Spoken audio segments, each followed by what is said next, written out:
हैदराबाद गॅजेटच्या समर्थनात उतरलेल्या आहेत।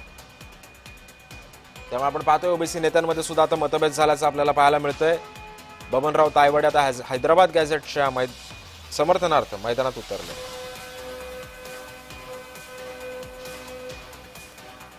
आपण पाहतोय सध्या या हैदराबाद गॅजेटवरून सध्या ओबीसी नेत्यांमध्ये सध्या मतभेद झाल्याचं पाहायला मिळतंय आणि याच पार्श्वभूमीवरती सध्या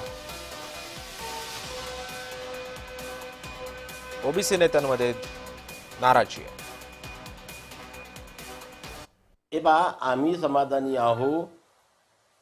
ओबीसी समाजाचं इथं कुठेही नुकसान झालेलं नाही, याच्याकरता की जी प्रचलित पद्धत आहे त्या पद्धतीमध्ये जाऊनच त्याला जात प्रमाणपत्र घ्यायचं आहे।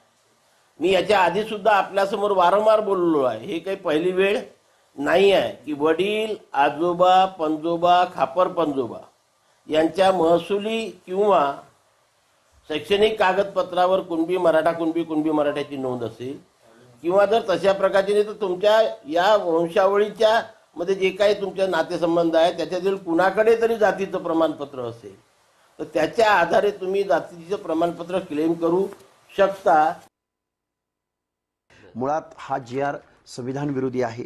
मुळात हा जी.आर. अगोदरच्या उच्च न्यायालय, सर्वोच्च न्यायालयाने जे जजमेंट दिलेले आहेत त्या जजमेंटच्या विरोधातला आहे। हा जी.आर. काढण्याचा अधिकार शासनाला नाही।